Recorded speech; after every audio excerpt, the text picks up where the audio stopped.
Geometry, geometry, geometry gives us all our shapes, you see. Well, can't you see? Circles, squares, prisms, spheres, shapes that look like rabbits' ears, shapes of grapes and apes and apes, Shapes of apes hiding out behind the drapes.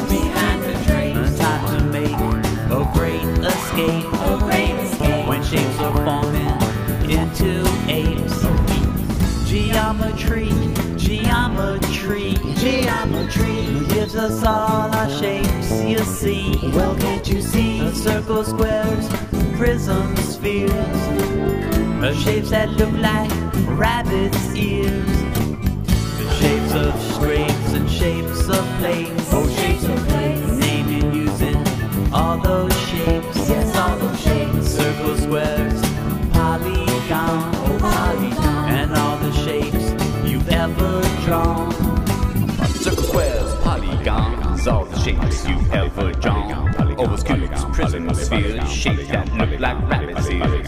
Hexagon and octagon and pentagon, all be gone. Pyramids here, squares over there, all the shapes that I can bear. Geometry, geometry, geometry gives us all our shapes, you see. Well, can't you see? A circle, square, prism, spheres, shapes that look like rabbits' ears, angles, curves, diamond swirls, shapes I often do observe, make me dizzy, make me sigh. Geometry's one busy guide. Circles, squares, prisms, spheres, shapes that look like rabbit's ears. Hexagon gives us all our shapes, polygons, and octagons, septagons, nonagons, geometry. Now geometry gives us all our shapes, you see. Well, can't you see? Geometry, trapezoid, geometry, fill a void. Oval gives us all our shapes. Don't forget the rectangle, spiral, angle, cone, star, wedge, shapes that have no edge. Pyramid gives us parallelogram. Geometry is who I am. Geometry, geometry, who I am. It gives us all our shapes, you see.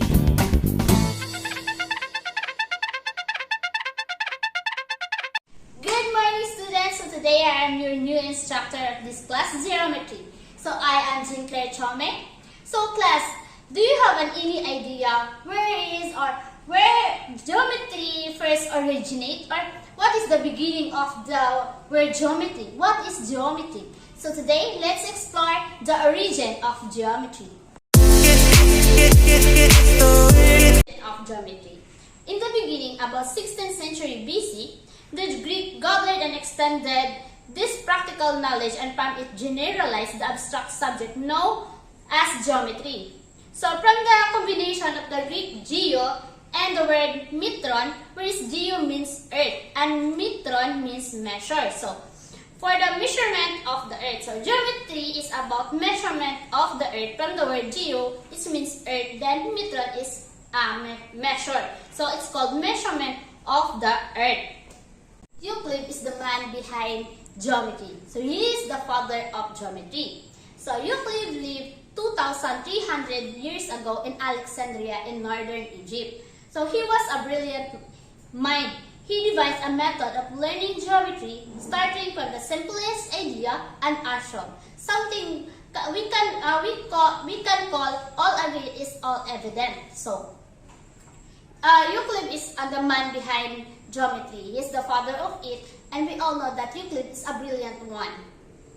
Geometry is one of the oldest branches of mathematics. Having arisen of the response to such practical problems are those found in surveying, and its names derived from the word or the meaning of the geometry is the earth measurement or measurement of the earth. So eventually, it was realized the geometry need not to be limited to the study of the flat surface or what we call the plane geometry. So under rigid three-dimensional object at work of what we call solid geometry. So, but that when the most abstract thoughts and images might be represented and developed in geometric terms. So, each of those kind of geometry has their own code or any part or what we call the twigs of geometry. The study of geometry is extremely ancient and it's been carried many thousand years ago across all civilization. These civilizations are in Egypt, Babylonia, India, China, Greece, and Incas. So problem of geometry are so fundamental to our lives that it is natural for the study and almost as old civilization itself. So we all know that geometry is always like as a human. They all live together with us, such as the table. It is an example of geometry because it is an object that has an angle, sides, and they have a measurement of it. Then, like what we call our bags, the spoon, the plate, and many more. So, geometry was used in a land surveying, pyramid construction by the ancient Egyptians. So, a pyramid is a structure that includes four triangular faces and a square base. So, pyramid is a very famous landmark in Egypt, right? So, everybody knows what is pyramid. So, what is the figure of pyramid? So, this is a pyramid. So, for that civilization, geometry consisted of sets of results that they could apply to guide and refine their constructions. However, with the coming of the Greeks, geometry turned into more rigorous discipline. So, with more emphasis of reasoning rather than its result. So, the Greeks were the first to systematically introduce the concept of proofs. A proof consists of series of arguments starting from the original assumption and designed to show that a given assertion is true. So, this is what we call innovation for that certain geometry. So, from the old concept to the new concept. So, they add a new concept to it. So, the Greeks add a new concept to make the geometry systematically have their own assumptions. So, new assumptions are what we call, they put a proof that the certain idea or the certain formula that they give to it is true. So, one of the noble important advancement in the field of geometry is Euclid's element. So, this was written by a Greek mathematician named Euclid. So, I said earlier that Euclid is the father of geometry. He is the mind behind geometry. So, Euclid elements include a set of 13 books, which includes theorem, construction, and geometrical proof. Euclidean geometry deals with the study of lines, angles, solid shape, and figure with the help of axioms and postulates. So, there are 5 important postulates. So, Euclid create 5 postulates, or what we say that there are only 4.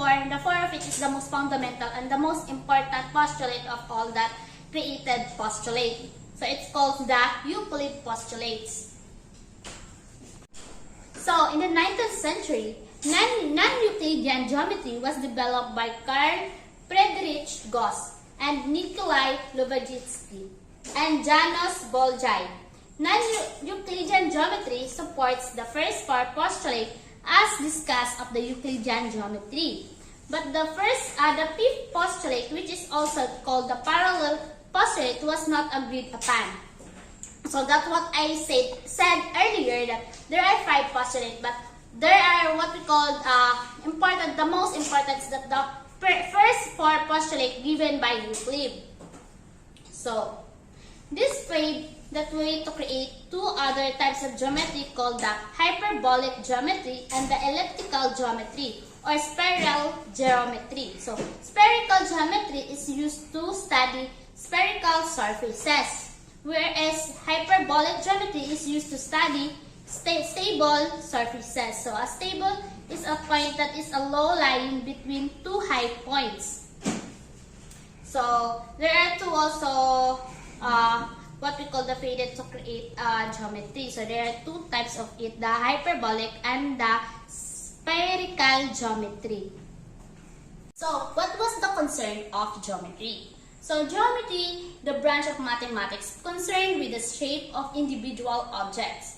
spatial relationship among various objects, and the properties of surrounding objects. So it all tackles about the cylinder, the square, the triangle, the rectangle, the size of it, the angle, and the volume of that certain object. So that's what is the concern of geometry, the measurement of any living objects or any objects inside our planet or even outside the planet that has size, angles, and etc. So that's fine. The story of geometry. This story begins in Egypt, ancient Egypt. Egypt is and was a dry, sandy desert. The only place plants would and could grow was on the bank of the Nile River. The waters ran from south to north, starting in some distant mountains far away.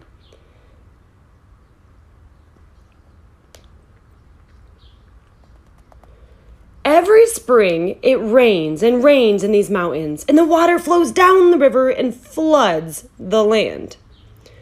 The flooding was a good thing. It carried mud from the faraway mountains that fertilized the land. This is why it was called the gift of Egypt, or the great gift of Egypt. But the flooding caused some problems as well.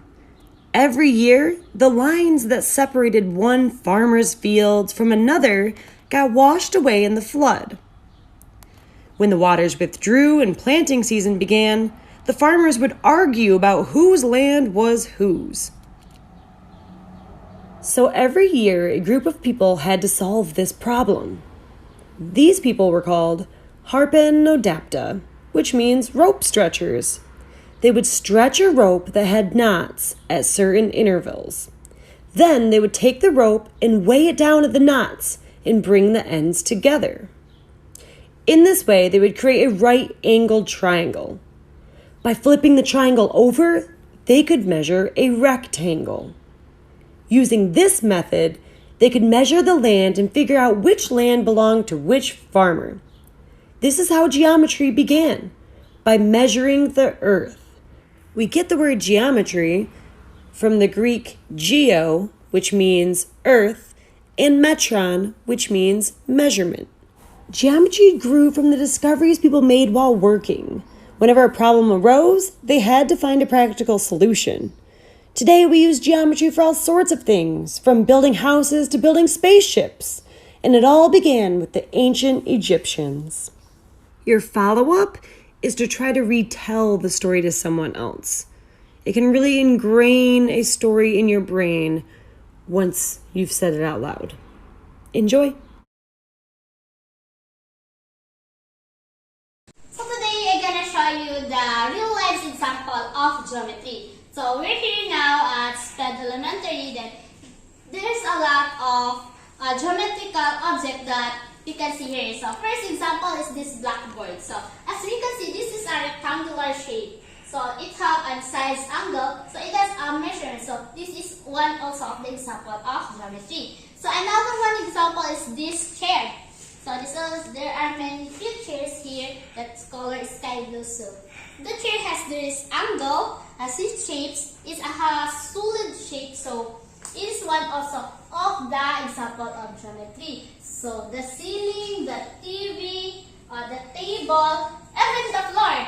This floor, it is a square shape. The tiles is a square shape. So it is one also of the example of geometry. So and so many more. If you can see, all the living things has its own shape. So it is one of the examples also of geometry, even a person in class. So that's all. Thank you, class.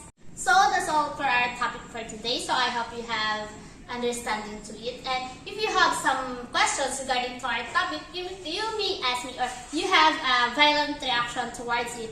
So you can ask me, class. Just message me, or today you can ask right now. So if you don't have, then please study your lessons, or we're gonna have quiz next meeting, or we have an oral recitation for the next meeting. So that's all. Thank you.